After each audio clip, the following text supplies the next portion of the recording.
Hi, everybody. Some behind the scenes chatter as you were coming in here. Thanks for your patience. Obviously, we're running this with lots of folks involved, so people are just coming online at the same time as you. Thank you all for being here. Good afternoon, and I'd like to just say a few words of welcome on behalf of all of us at ForeSpace. Welcome to the panelists and all of the audience members alike. We're delighted to collaborate with the Dean of Students Office to bring Spark, these depictions of engagement, to life in this virtual form. Initially, of course, we were going to host this event in ForeSpace, so it's great that we found a way to move it into this space. It has been a great pleasure to meet and work with the students and the moderators that you'll hear from today, especially as ForeSpace is a platform is focused on working collaboratively with our community of students, of staff, and faculty across disciplines to create programming that fosters knowledge creation through public engagement. Before passing things off to our moderators, just a few procedural notes. I'd like to remind you, or if you didn't know, this event is being recorded and it will be available on our website, which is concordia.ca/4 in the coming days. We're also simultaneously live streaming on Facebook. So if you're a social media person, check out @CU ForeSpace and you can watch it there and comment there. We'll bring your comments to the moderators. We invite those of you attending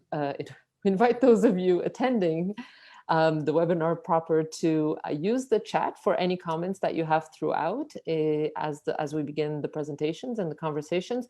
But if you have specific questions that you'd like the moderators to address, please use the Q&A button. That will signal to the moderators that they should pull out your question for everyone.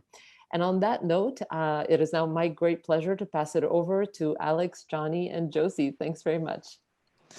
Thank you, Anna, and hello everyone, and welcome to this lovely encounter, Spark Depictions of Engagement. My name is Johnny El-Haj, and I'll be one of the moderators for this session, along with my colleague Josie Fome and Alex Oster. Before we introduce ourselves, I would like to highlight that this event is a culminating event of a project and a process that was initiated by the Office of the Deans of Students 3 years ago under the name of Spark. The aim behind it is to gain a better understanding of student engagement at Concordia and to establish an ecosystem that can inspire students to actively participate in learning experiences that have a positive impact on their success.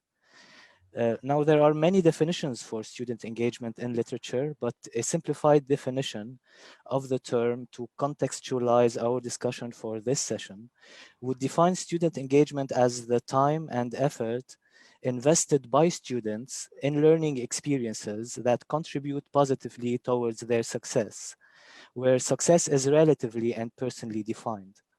Those learning experiences can either happen in class or outside class at the community or societal level.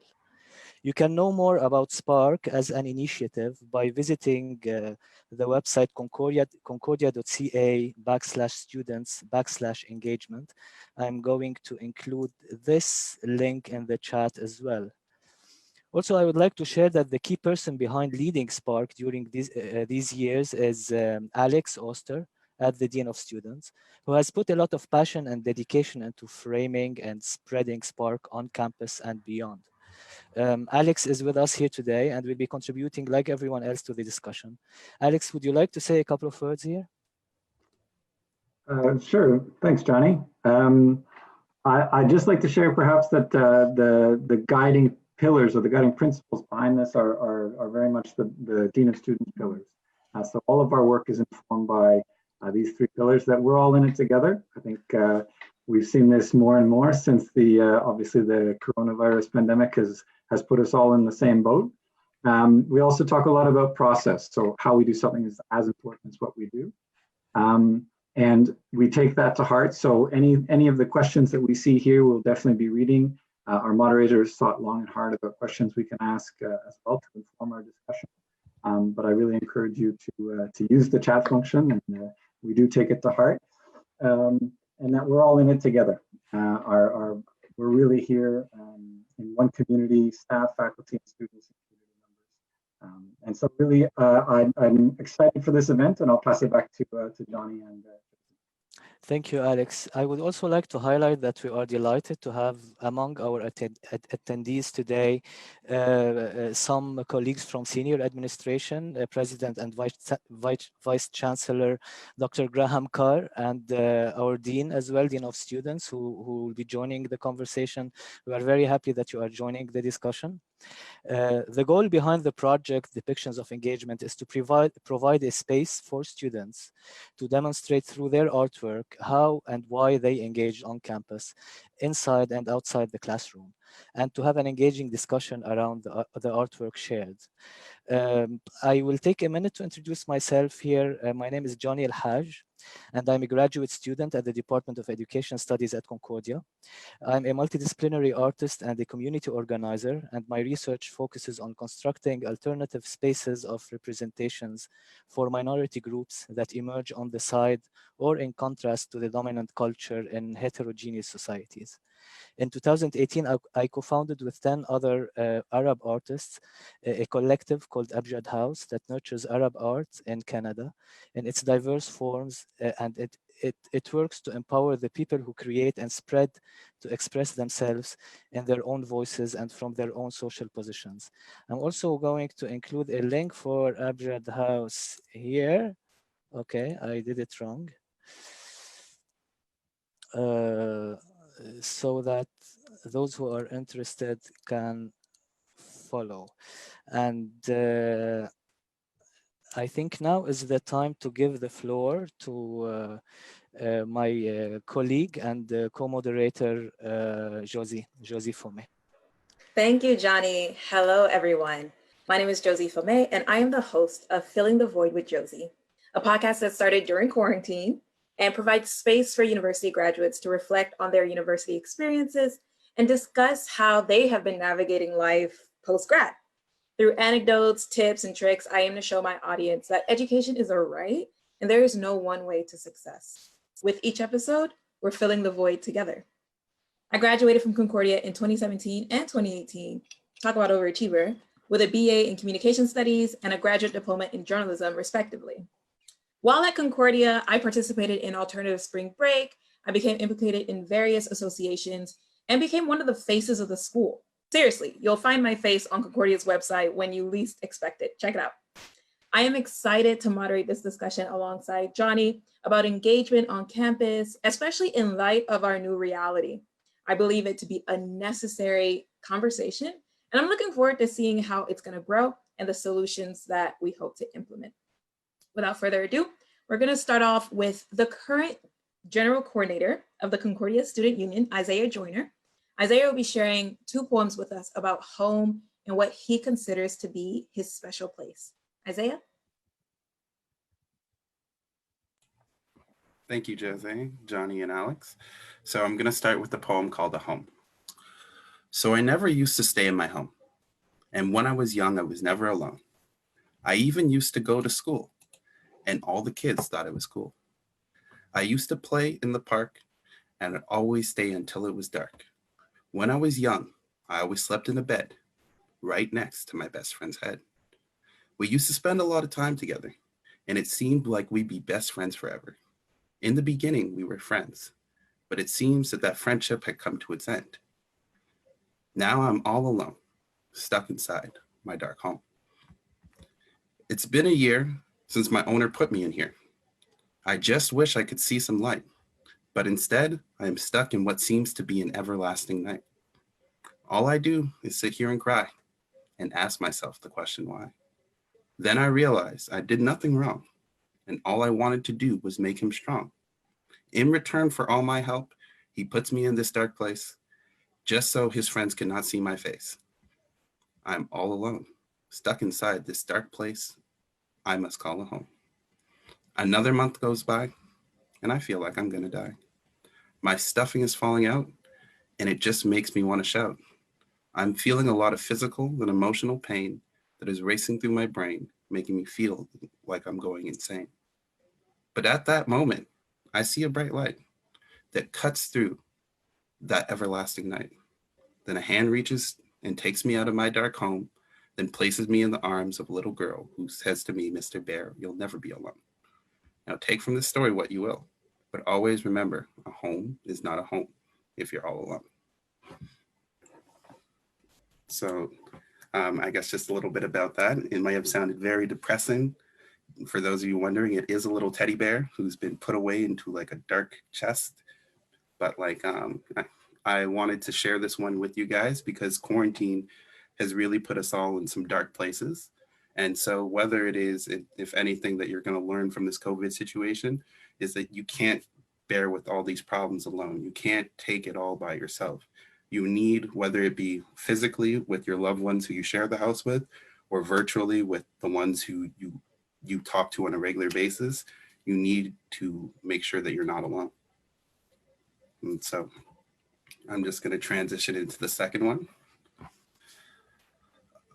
This is called a special place. A place where there is no suffering or pain. Somewhere where there is nothing to lose and everything to gain. A place where there is no hate, only love. Somewhere where the sky is as majestic as a white angel dove. A place where little children can play, run, and be free. A place for you and a place for me. A place where the grass and trees are nice and green. A place that you have never before seen. Somewhere full of beauty and grace. This is what I like to call my perfect place. A place where no child, teen, or adult will ever have to be alone. That is a place that I would like to call home. A place where people are courageous and strong. A place where people try not to do anything wrong. A place where people can overcome fear. A place where no man, woman, or child will ever have to shed a tear. A place where people do not have to die. A place for a girl and a place for a guy. Somewhere full of beauty and grace. This is what I'd like to call my perfect place.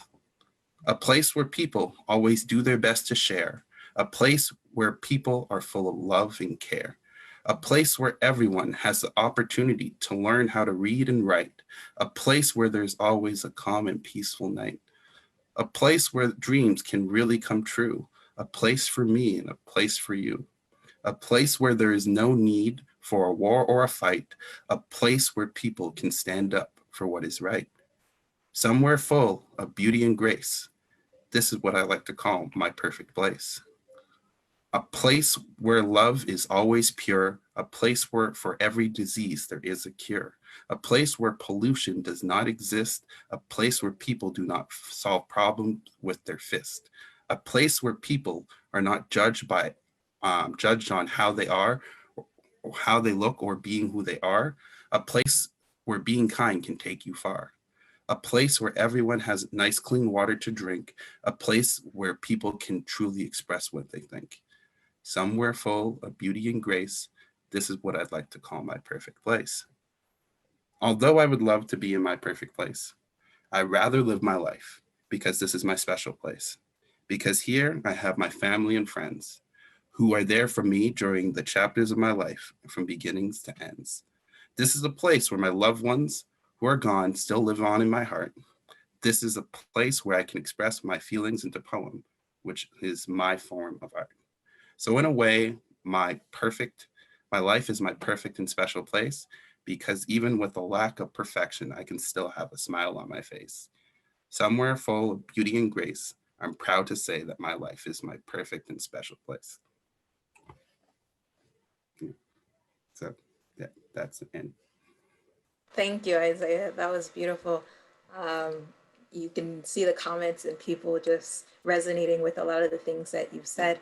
I think it's so beautiful to be able to recognize that even within the bad moments, when things are low, the doom and gloom, to be able to recognize the good moments, or to recognize that, oh, I have like the authority, the agency to create that space, and also to go a step further and want that for other people. I think that's a beautiful spirit, and I aspire for that, and I hope that that's kind of what we can encourage everyone to aspire to. Thank you. Now, if you've thought about our present reality and asked yourself, how can we build a better world from our current present situation, one marked with climate doom, social injustice and inequality, and genocidal legacies of colonization, you're not alone. Christian Scott wondered those same things and more, and this led him to producing a piece through an auditory means. Through the use of meaningful music and spoken word, Christian explores what the university's place as a colonial institution is within this complex situation, and what his role is as someone within such an institution. Christian? Hello, thanks for the lovely introduction. So I'm gonna read my artist statement, which is like 2 minutes long, and then I'm gonna show a song, like I'm gonna push play for you all to hear it. So how can we build a better world from our current present situation, one marked by climate doom, social injustice and inequality, and extractive genocidal legacies of colonization, which live not only in our bodies, but in institutions? What is the university's place as a colonial space within this complex situation? And what is my role as someone within this institution? Someone invited to participate, though not fully welcomed. Why so? Skin tone, accent, genetic makeup, gender identity, you name it. This poem and set of soundscapes explore the paradoxical politics of inclusion and exclusion in the university. I draw inspiration from Fred Moten's The Undercommons, Anna Singh's Histories of Encounter in her book, The Mushroom at the End of the World, and Donna Haraway's ideas around staying with the trouble. So this is the product of a research creation process that took me from reading books, being in the studio, making music, dancing, exploring these ideas through my body, through sound, etc., and trying to reach at answers from the lived experience, but informed by theory. So kind of like a research creation dance. So I'm about to show you the final product. So I'm gonna share a screen just to like play the song, the soundscape that I created, which has a poem. Dun, dun, dun. So sharing screen. Dun, dun, dun, dun, dun, dun, dun. Let's get this one.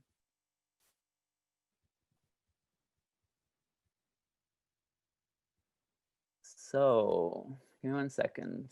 Can you see my screen? Just to be sure. Yeah, perfect. Okay, so I'm gonna push play.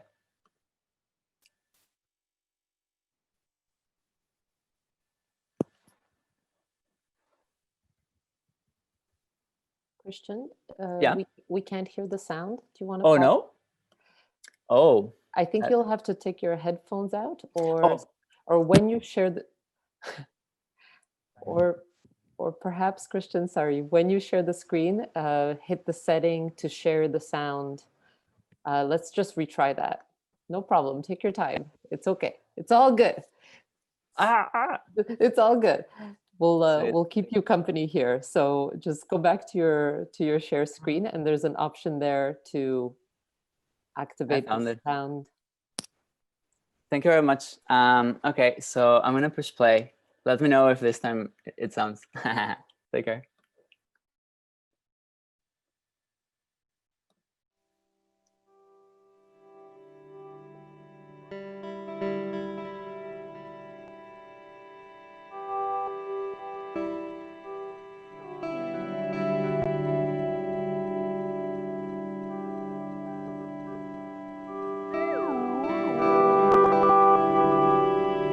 Have no fear to make with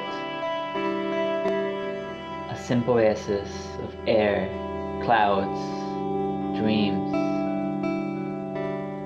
We are the places where histories encounter each other, intersections of disparity and beauty, bodies, buildings, heat, magnetic waves, a laborious slow making of companionship and contamination, to keep or share the stolen knowledge, arts, science. By means of the horizontal, we build an aesthetics of relation. We erect, destroy, topple, burn, love, care for. This is a poetics of exclusion, and under commons, a horizon, a gathering of oceans, blood, skin. Let us dream together, of together, a world of blooming wind currents, a collaboration deep inside and horizontally across bodies.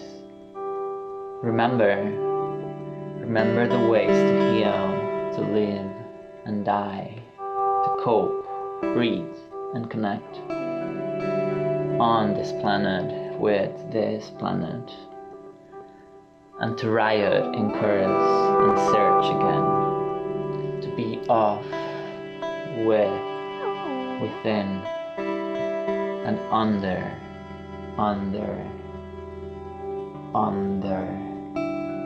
the commons.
Thank you, That's it. Chris. Welcome, pleasure. Thanks for this lovely piece. I have a question for you. But before asking the question, I would like to remind our audience that they can too ask questions and even comment in the chat space. When you ask your questions in the Q&A window, you would inspire us also to direct our questions to the artists that are presenting. My question to you, Chris, tackles mainly the university as a colonial space that you mentioned, and how does it reflect on student engagement? Like as you said in the poem, it is kind of designed systematically so that some powers drive some forces of engagement, but there are also opposing powers that also work against the university as a colonial space.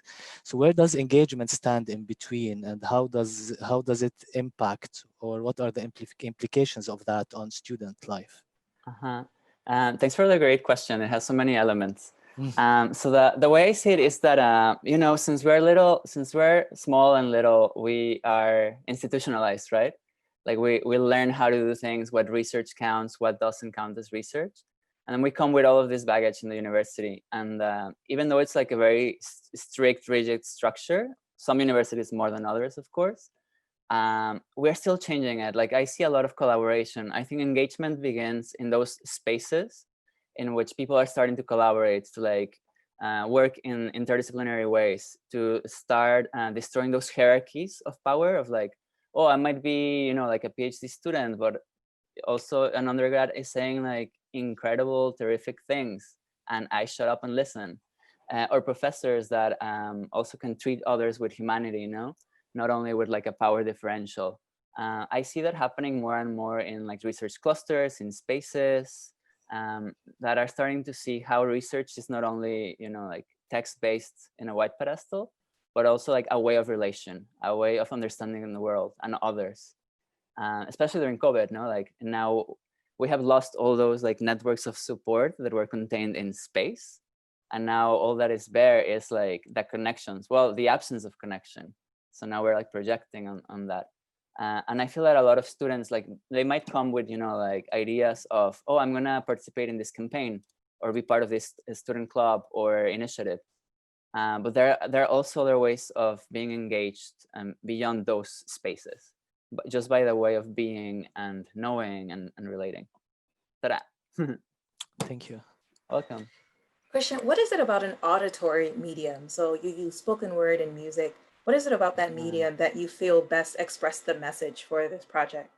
I see it as a loop of embodiment. So sound is a vibration and sound is political. Like sound has been weaponized. Sound can access places in our brain and live experiences that are harder to like express with words. And some soundscapes that I make are made in like a multi-rhythmic or like a syncopated way. So your brain is not expecting what's happening next. So it kind of relaxes. And then it creates like a background for the words to enter. Yeah, well, I don't know, that's how I see it. Yeah, no, I agree. Sound is political. I've never heard that, but I definitely see it.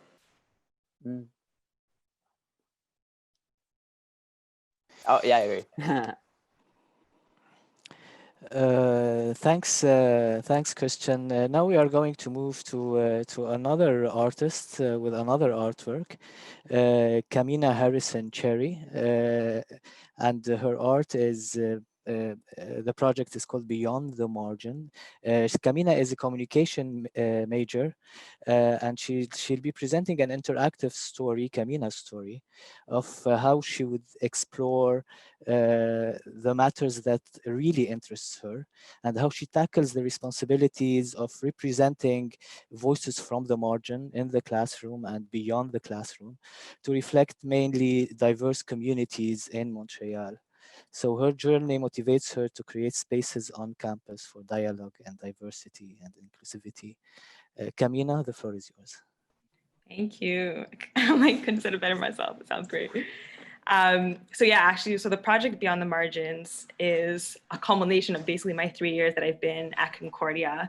Right from the first day when I walked inside of Concordia's hallways in the downtown campus, I was so excited. I was coming from a small town in Peterborough, and I was really excited for the diversity of, you know, a campus that was downtown Montreal. A little did I know, I actually applied to the communications program, which is a very predominantly white program. And so it was kind of this shock of, oh, this is not what I expected, and how is this going to affect now my work? And, you know, in communication is so important, representation, diversity, inclusion, all these things, all these kind of buzzwords we have around now.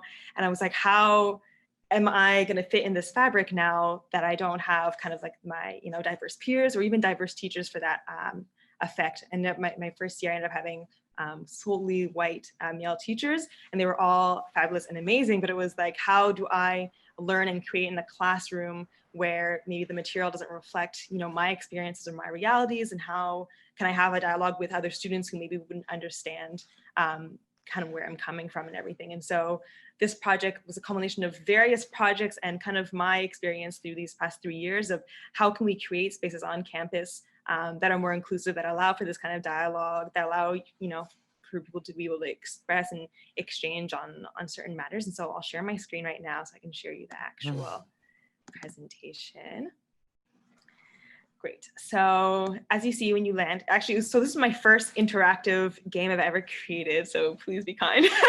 But basically, when I first pitched to Spark to have this project, it was going to be in the fourth space. And so it was going to be kind of this space where people would walk around. It was going to be projection work. And then I was thinking, you know, on campus, my work, both in school and through my part-time job with Concordia, has been how to create these spaces for these kind of dialogues. And then it was interesting enough when it was no longer going to be held in a physical space. I was like, how can I create still this space, but online now, that people can still navigate and still have that idea of space and of travel through more of a spatial element than a temporal element online. And so through a very simple HTML coded game, I was able to recreate that. And so basically it's like, you're welcome to Concordia.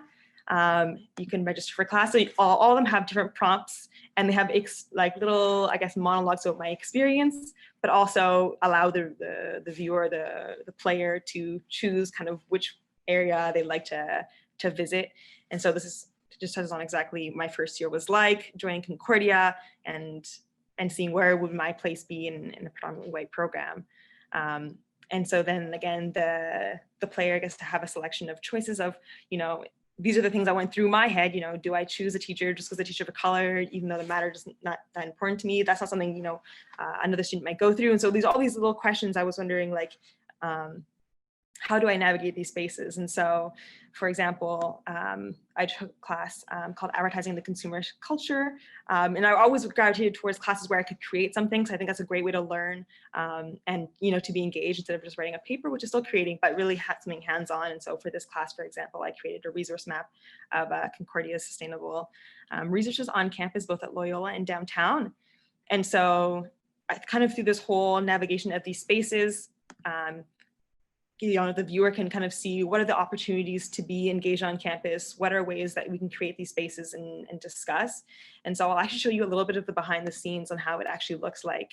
And so you kind of start off with your starting point, which is where we're at Concordia. And then you navigate kind of this web where you can go back and forth between different spaces, but it's kind of divided in three. So you have my experience with Seed Concordia, which was my kind of part-time job that really got me interested in student engagement on campus. I'm the communications and events coordinator. And so actually you'll see Josie's wonderful face here. And so, yeah, so this was discussing like, how can we engage students on campus? And that was my job to be doing that to make sure that people feel included and everything. And so the user can go through and see about what my experiences were like in Uganda as well. And as well, kind of the third element. So it was like engagement through class and engagement through my job, but also through work. And so I started a small business while I was at Concordia, and that made me connect to a whole other variety. I really connected with the African Student Association, the Haitian Student Association.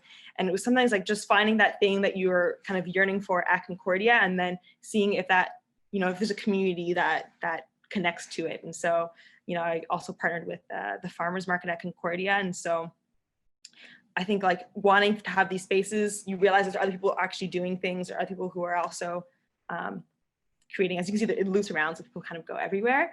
And so I don't know if, that's enough. It'll show kind of how to navigate and just to wrap up. So at the end, they end up with kind of a prompt that like, there's just so much to say about student engagement. It's not just one thing. Like our earlier speaker was saying, there's so many ways to be engaged on campus. And it's like, if you don't find those spaces for yourselves, like you have the power. There's so many resources out there to create those spaces, those communities, no matter how small or how large.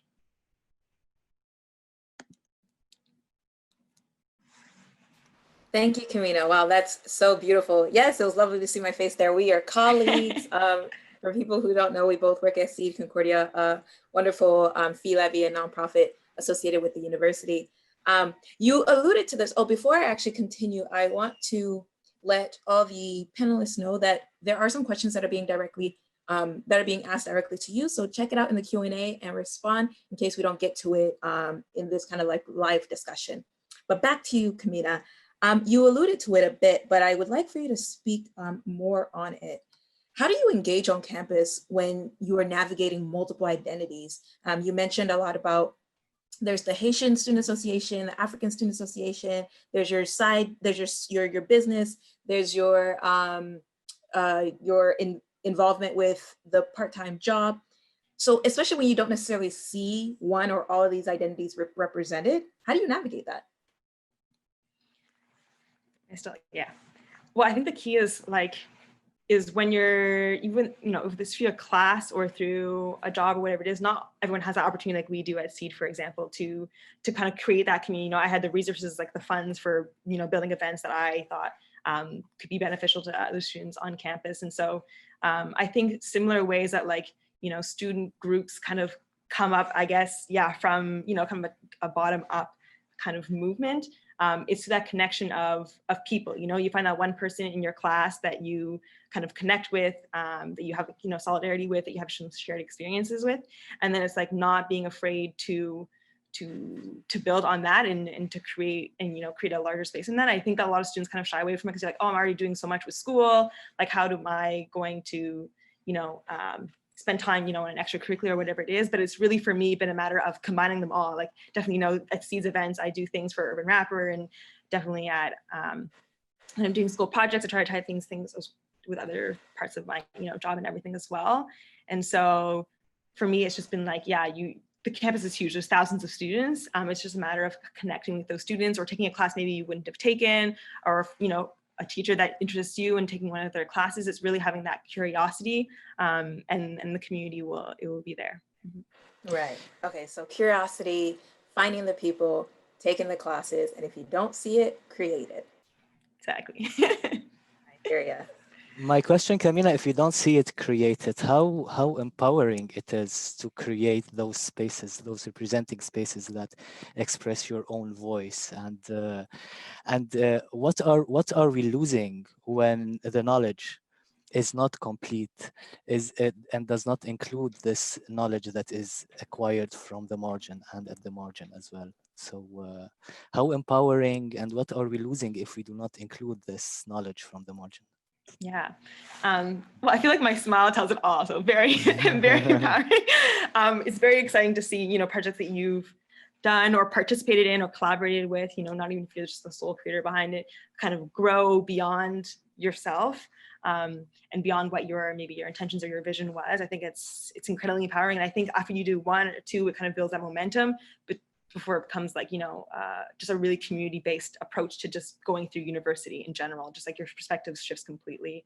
And I think, like I said, it's incredibly important. Like, in our first year in communications class, we learned the importance of diverse voices, of inclusion, but it wasn't necessarily, it was a lot of in the content, but not so much in the form of actually what was being represented in class. And it's like the importance of those two in terms of creating those spaces. And when they're not being created, I think the university lacks on, for example, these things. So because Loyola, the communications department's kind of, taken off from downtown, I feel like a lot of our projects, like what I've been working on, was kind of, restricted to that kind of geographic location. And I think things like this exhibition, for example, bring it into the more mainstream or even the downtown campus, and the importance of having, you see the importance of like space, in sharing ideas and creating community. And it's like creating, those spaces where even, if there's a lot of things going down in one campus or a lot of things going down in one, like a student group or whatever, it's being able to share that, and it really just enriches the whole university experience and the community, really, because you see all the projects tie into community as much as they tie into other university students and everything. Thank you, Camina. Real quick, there are a lot of questions coming in for you, Camina, so I'll let you get to them kind of when we move on to the next person. But a quick question of, did you teach yourself coding for this project, or is it a new medium for you? So I taught myself how to code, which was crazy. Actually, one of the hardest parts was just trying to embed it into an online gaming platform and then be able to share it as well. So it wasn't just stuck to my server, to my browser, actually, because it's a browser-based game. And so, it's still going online with that whole thing of like pushing yourself, being curious, trying. It failed for like 2-3 weeks. I couldn't share it, and then here we are. Another question is coming from Elizabeth Lefebvre. Camina, how do you suggest new students connect in the same way you did without being able to go to campus? So it is definitely tricky because the campus is kind of that physical space that allows for that interaction. So now that the campus is more of a virtual campus, it's finding those virtual platforms that still allow for that same interaction. And so like a lot of what we're going to proceed, for example, is a lot of on social media right now, and all our events have gone online. And so we, especially student groups or like cultural associations, love when students reach out and are like, I would just love to get involved or be part of the community or meet new people. And we're all like, yes, because we understand, I think, as staff, like how important it is and our work is. And so I think when students like are able to connect, it's often just like the problem of connecting before, things grow. And so, just not being afraid to reach out to different groups, or like I said, like really just start your own. If someone in class presents an idea that you find is super interesting, you don't be afraid to like talk to them after and be like, hey, I'd love to discuss this more with you. It's really, I think, taking that initiative, because I think a lot of isolation, a lot of like the tech is very isolating. And so you really have to make that active effort, I think, to step past that and still connect with people in this time. Thank you, Camina. This is very inspiring. We have to move on to another artist, Jacob Le Gallet.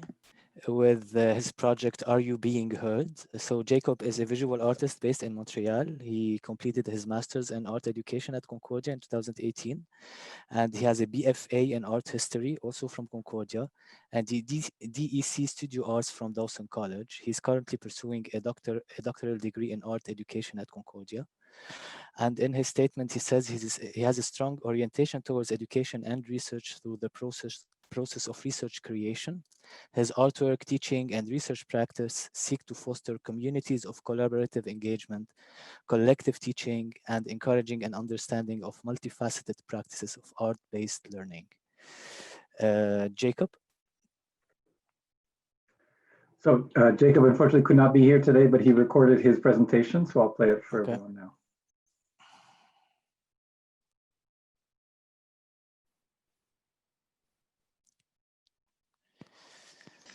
My name is Jacob Legale.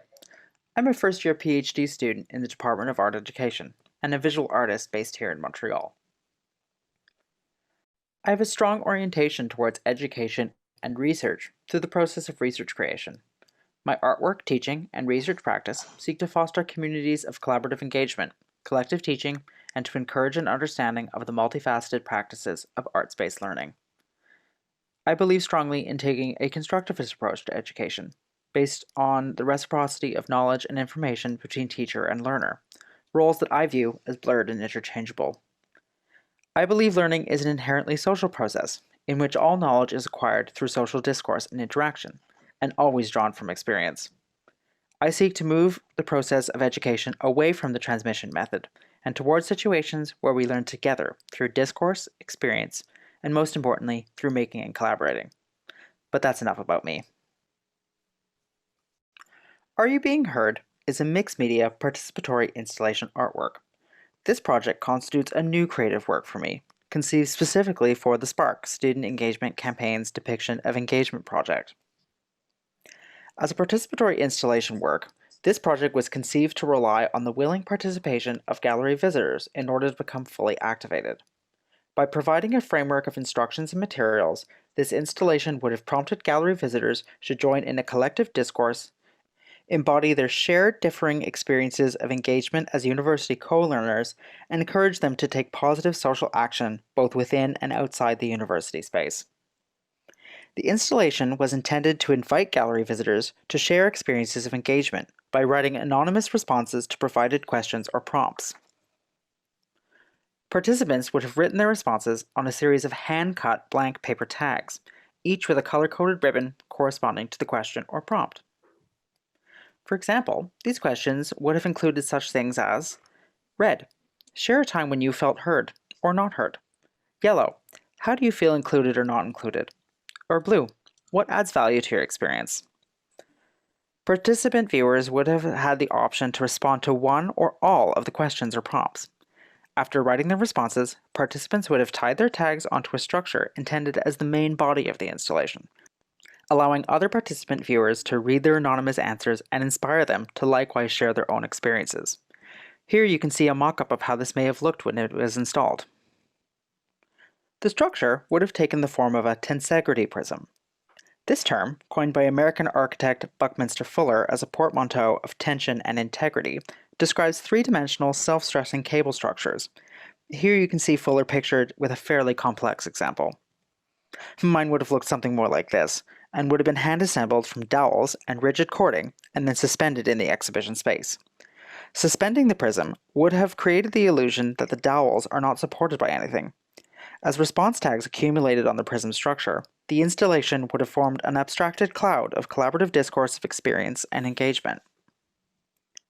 As a final participatory act, participants would have chosen a fourth tag, this time tied with white ribbons and printed with a prompt for positive social action. Once they left the exhibition space, it would be the responsibility of the participant to act on this prompt, either within or without the university space. It would also have been the participant's choice to keep these cards, give them away, or use the ribbon to tie them somewhere in the public sphere. By so doing, participants would prompt a ripple of positive social action moving outwards from the artwork, across the university's community space, and into the wider world. Some of these cards would have been kept blank, for which the participant would be required to write their own prompt for positive social action. If you have questions about this project and how it might have played out if it had been fully realized, send me an email at jacoblegale@gmail.com. Thank you.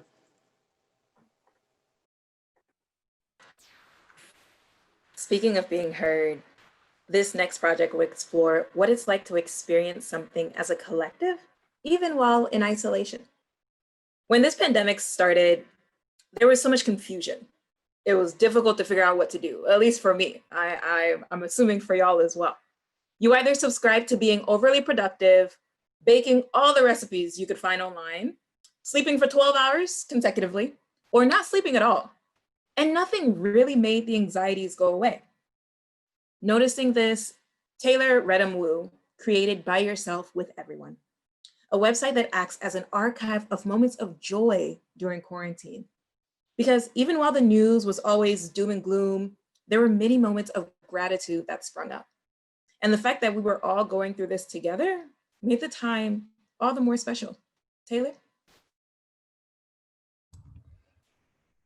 Hi, Josie. Thank you for a lovely intro. I don't know if my intro will do my project any more justice. I'll read it anyways, although it's fairly brief. Then I'll get to sharing my screen to show the project.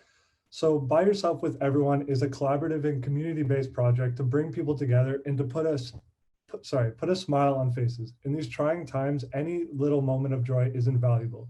Scattered amongst a myriad of clickbait news articles covering either the crashing economy or death tolls are these hidden gems of the little victories and good that has come out of this global crisis. This website aims to archive these moments of joy during quarantine. And I will share my screen now. Second. There you go. Is it good? Can you see? Yep. So it's just an illustration that I animated subtly, and I had a call out with a form for my friends, family, and colleagues to submit their moments of joy during quarantine. And then all of those were just compiled into this website, which I'm still keeping up to date. If anybody would like to submit something, if they did have a moment of joy that they'd like to share, I'd be happy to add it on. Maybe I could just find one here that I thought was good to share. So one of my classmates submitted something. Yesterday, my husband and I built a new enclosure for our lovely tortoise Ulysses. We never had the time to upgrade her digs in regular times, and she's loving her new habitat. It's fabulous to get so much time with our little princess. And I mean, there's so many other ones. I'll drop the website in the comments if you'd like to peruse through it. Yeah, I think that's pretty much it. And there's a submit form at the very bottom. Thank you for your time.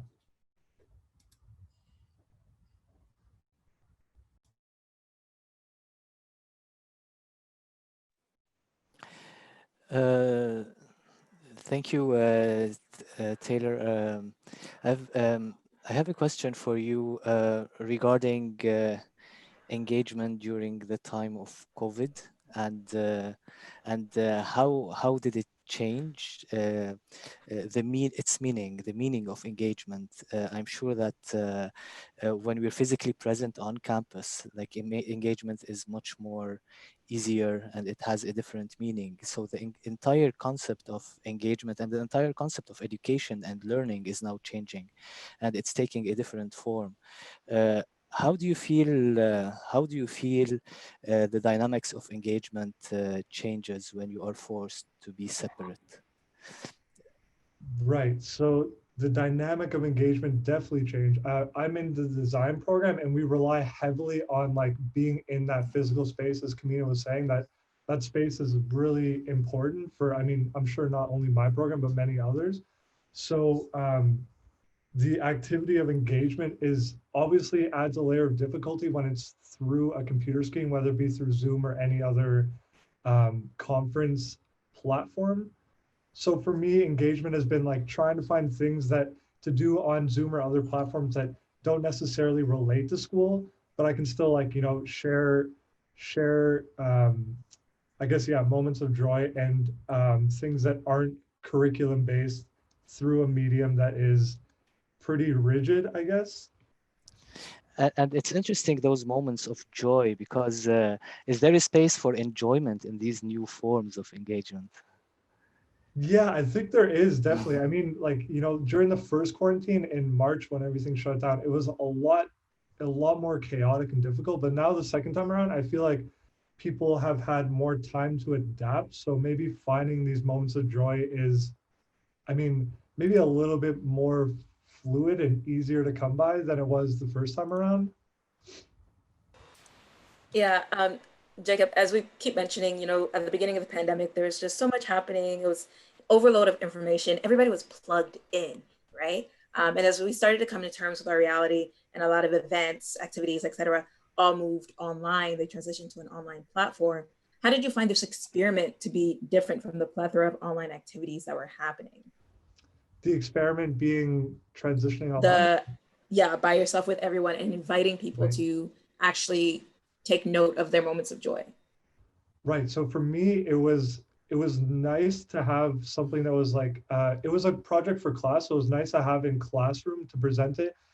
Just to have like it's nice to have like a full like repository of just the positive moments because like Facebook, Instagram, it was like maybe 20% like moments of joy. The rest of them were like either like just things that weren't necessarily positive. So for me, I found a lot of joy in being able to like collect all of these moments and then put them into this like one cohesive project and then share those with people. So like if I was able to put a smile on a couple people's faces, then to me the project was like fulfilling its mission statement. Oh, that's amazing. And I love the fact that it's continual. And I think somebody else commented on that as well, because there's these moments are going to keep popping up and it's so important to notice them and to actually sit in them for a bit and to share them. Absolutely. Yes. Agreed. Thanks, Taylor. We're going to move to the other project now. Malak Awad. Malak also will not be with us today, but also we have a walkthrough of her work through video. What's interesting about Malak's project is like Concordia is a huge campus, and usually when we address engagement, one question comes to mind is how do we engage? Where can we go to engage? What are the opportunities, and what are those activities or projects that are happening that I can be part of, that I can explore to see if they fit my needs or not? And sometimes things happen and they pass without even us knowing that they exist. So what Malak did, her project is a hand-drawn piece that embodies the way she perceived her years in college. And we explore with Malak how engagement took part in her university years and what are those departments and projects and opportunities that she experienced in her engagement journey. Also, she highlights that the work that she did now have more value after the COVID era. So I hope you enjoy Malak's work. Hello, my name is Malak, and I am the artist behind Healthy Coping Mechanism, and I will walk you through my drawing. So this is my healthy coping mechanism, and by that I mean I draw, I create, I color. This is how I get through stress. If I feel like I'm overwhelmed by school or anything, I just grab my colors, my pencils, my paper, and I start creating. Usually when I do a doodle, a really big one like this one especially, I have to do it on several days because the purpose of this is to stop thinking and let your hand do the doodling. You want your subconscious thoughts to come out on paper, and to be able to do that, you have to not overthink and really just let your hand do the drawing. So I was very lucky to be able to find a job on campus.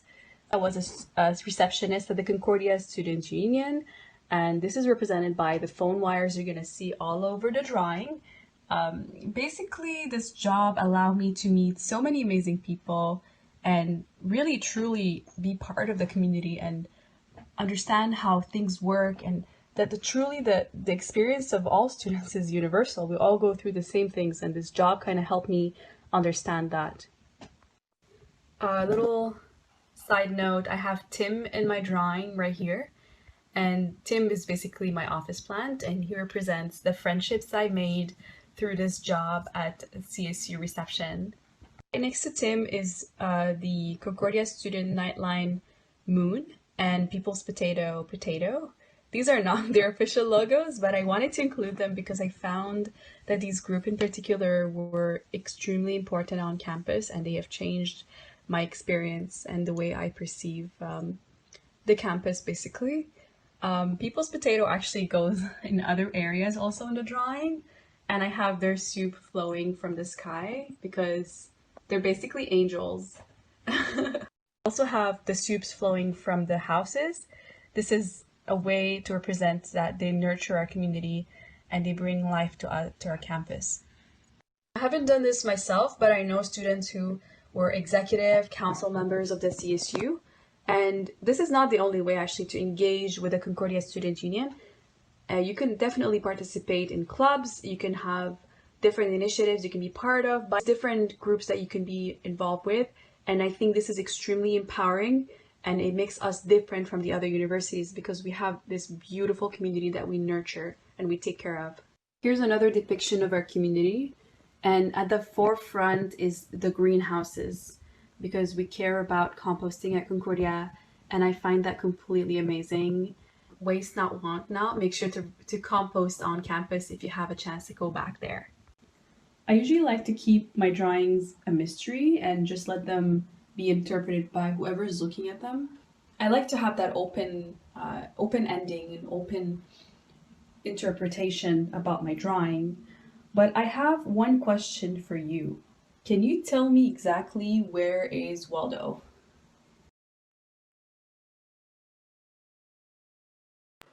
Wow, so beautiful. Alex, I hope you'll be able to share that art and the artist information with all of us so we can first check and see where's Waldo. I think I spotted him kind of, I'm not gonna spoil it, but I spotted Waldo. And also so we can appreciate the art a bit deeper. It's amazing to see how implicated one can get, and when you put it all on paper, it becomes this big, beautiful thing, and that is her university experience, or at least part of it, and it's so wonderful. I can definitely attest, I don't know about you, Johnny, but my doodles don't look like that, but I think the message is doodle anyways. Mine surely don't look like that either, Josie. Okay, our next artists, Salome Blaine and Kenza Ka, Salome and Kenza, will be presenting Softage, a performative installation about repurposing and upcycling fabric waste from small local fashion designers and from domestic waste.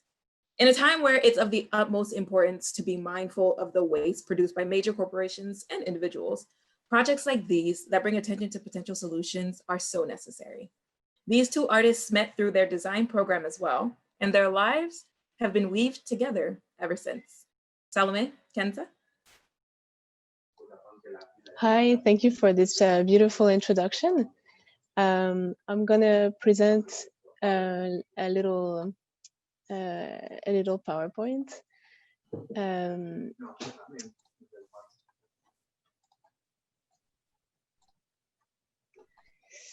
Can you see my screen? Yes. Amazing.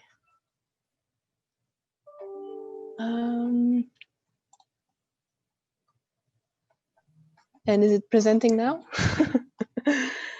Yes. Okay, amazing.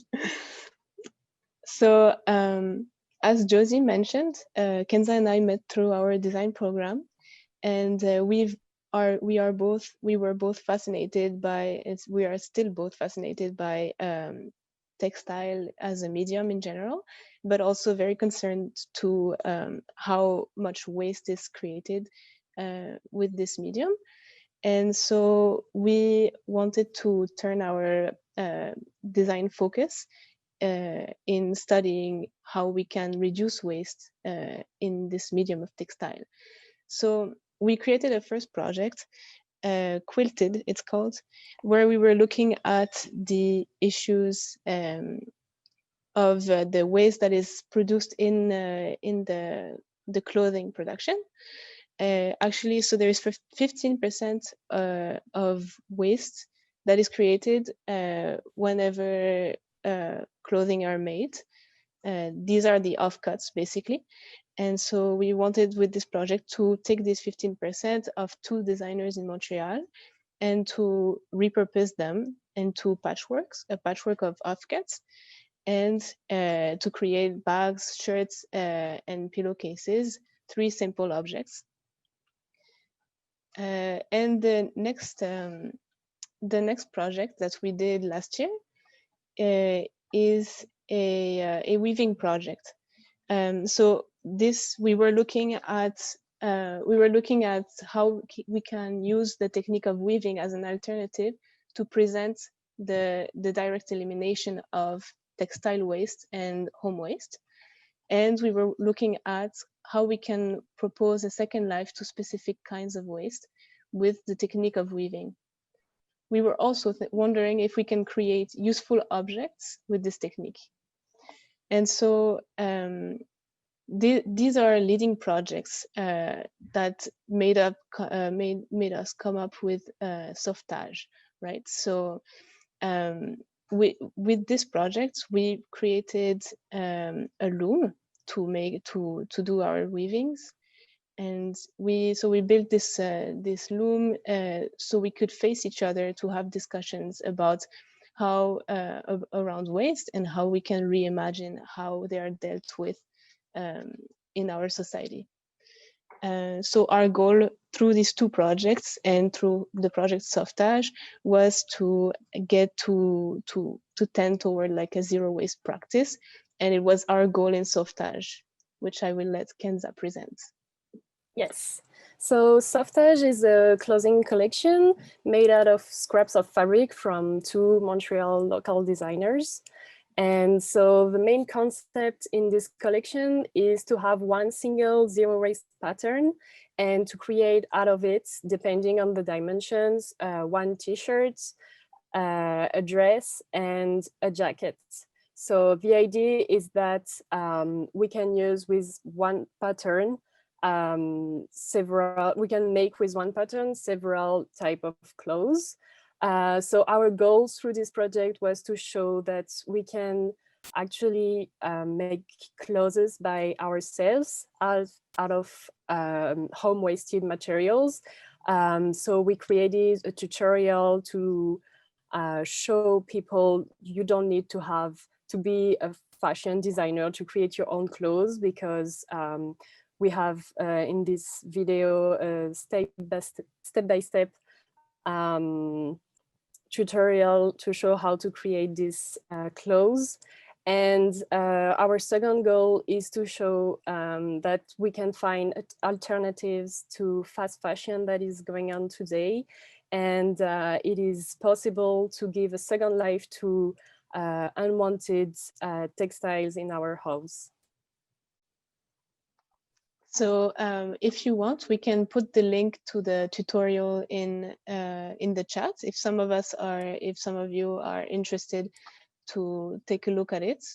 It also has a little interview that we filmed about our projects if you want to have more details about it. Yes. Yes, please include the tutorial in the chat. I'm sure that many people would be interested to know more about the process and the project and how to support your work. I have a question for you regarding it's very challenging to create such a project with zero waste and have sustainability, a way of life, and integrated with your work in design.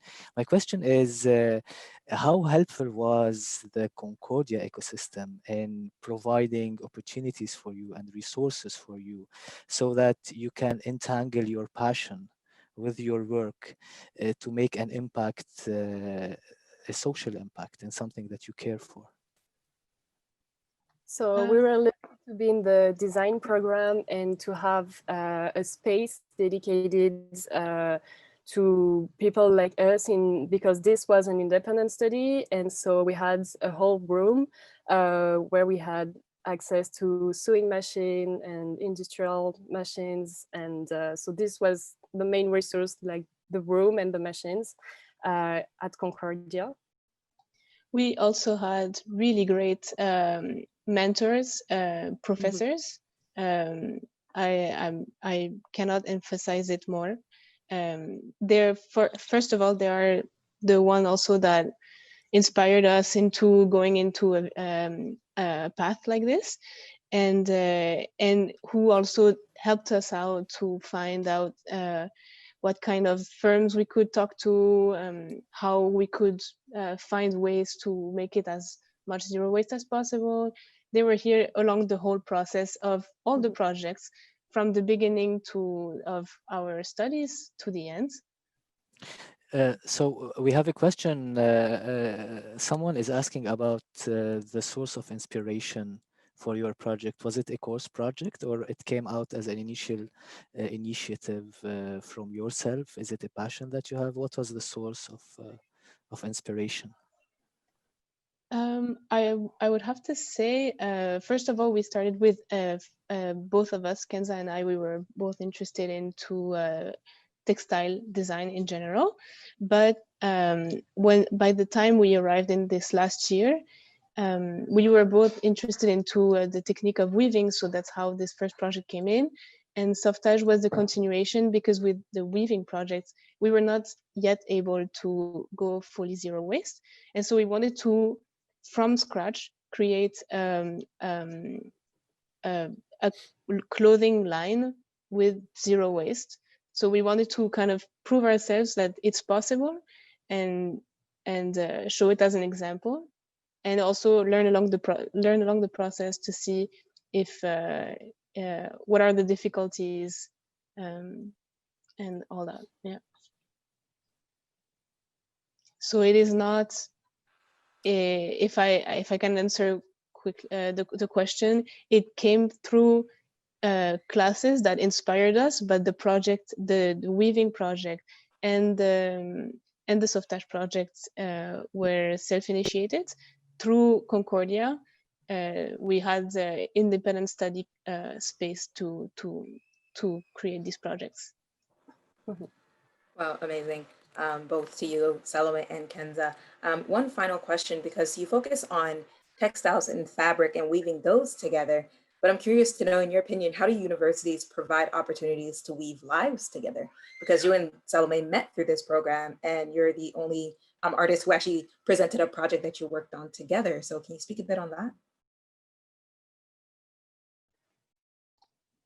Sure.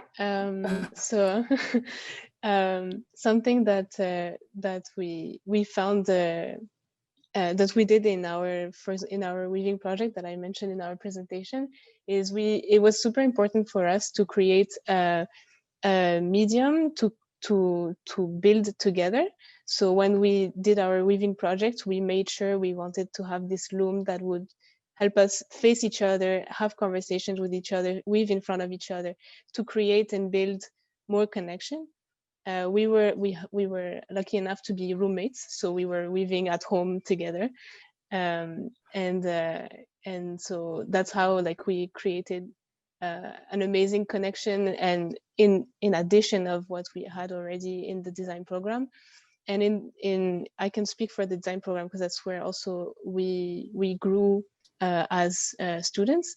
We've had really great connections. I feel like the program is really strong to put people together, and it's all based on teamwork. So so that's how we created connections. That's how we met, and I feel like that's how we grew together in the program with all of the people that were around us that inspired us too, and participated in conversations in these projects. Yeah. Beautiful, beautiful. Johnny?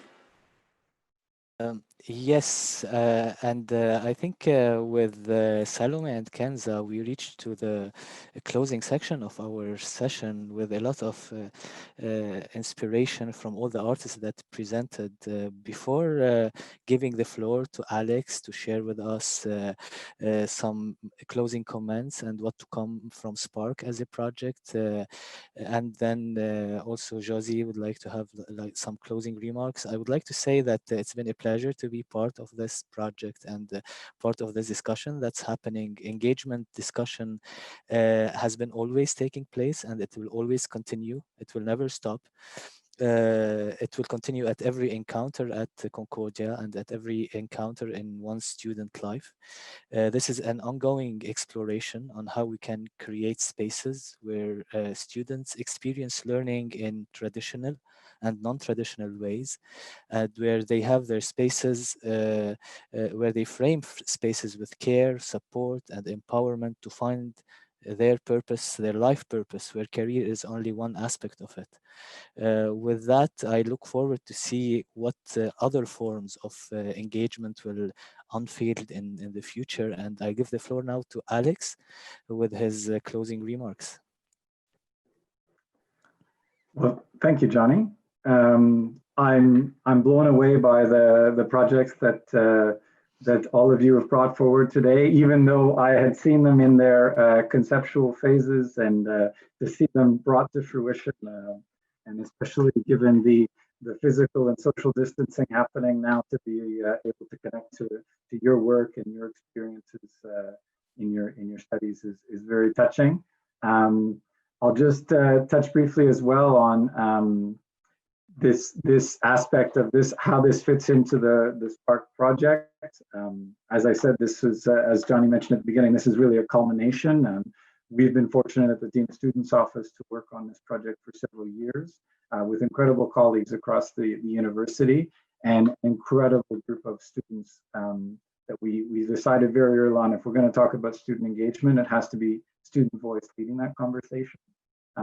So I've been really pleased to hear and see some of the concepts that are very, very present in educational studies literature brought forward by your projects. It's really amazing. So at the top, I mentioned that the Dean of Students is guided by 3 pillars, but I only mentioned one. I left one out because I wanted to close with it, and that's that it's all about relationships. I think if we're going forward from this, like Jacob mentioned in his project, what are the positive social actions that can ripple out from events like this? I think it's for us to think about how we can really be part of relationships as staff members, as faculty members, as students, and really see how can those relationships be part of the learning journey of all the students that are coming through here.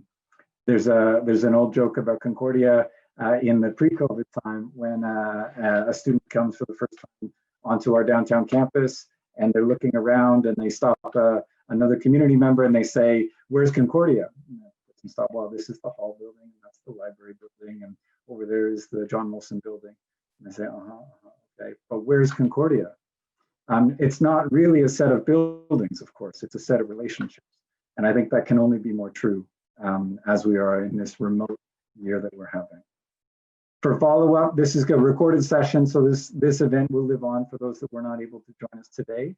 At concordia.ca/spark, we'll definitely have this available. As well, we'll also compile all of the links to the work that was done here today or other projects that were mentioned by our student presenters. So if you were frantically jotting down things or trying to take things from the chat, don't worry. Everybody who we were able to get the invitation out to, you'll get a follow-up email from us with all those projects, as well as attachments to the art that the students have created for us today. So you'll receive that from us early next week. I want to turn it back to our moderators, and maybe we'll move into a gallery view and give the students a chance to respond to each other's projects, because of course we've been able to see the projects individually, but not necessarily to have all the student artists respond to each other. As well, I've also seen the chat is very active. So if our moderators or our student artists want to pull out questions from there in the time that's remaining, I think that'd be a lovely way to finish. Thank you, Johnny. Thank you, Josie. And thank you so much to all of our attendees, and your questions in the chat have been following. And thank you again to our student artists who came forward and stuck with this despite a global pandemic happening from when they applied to today. Thank you very much. Thank you, Alex. So yes, as he mentioned, we're inviting everyone to stay for a non-recorded general discussion. Whether you are an artist or a member of the audience, please join us, and we'll keep talking about the different art points and raise up any questions that you want to raise during but didn't get the chance to. Now's the time. Thank you so much for coming. It was a pleasure discussing this with you. Thank you, Johnny.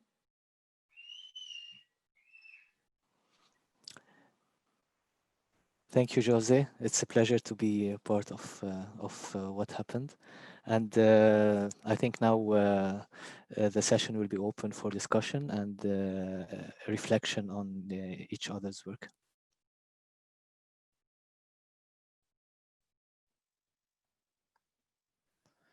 Something we can do if people would like that is upgrade all of the attendees to panelists, all of the audience members that have been sitting here with us, quietly typing away. So Douglas I think this is on a it. good idea.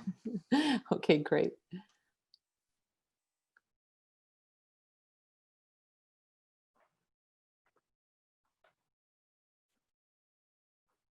Maybe while that's happening, I'm sorry, I had posted a survey link after the last presentation.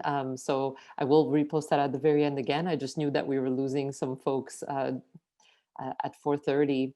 And maybe I'll just say at this stage too, what a pleasure it has been to work with our collaborators at the Dean of Students Office and all the presenters today who took such care to develop the projects. They were impactful, they were important, and they offer so many access points in terms of sound, play, online interaction, drawing, video, etc. So it's been a really generous and thoughtful reflection, and we want to just thank you for that on behalf of ForSpace, because we were sad that we couldn't host you in this space itself. So I just wanted to underline that we were very pleased to be part of this session here today.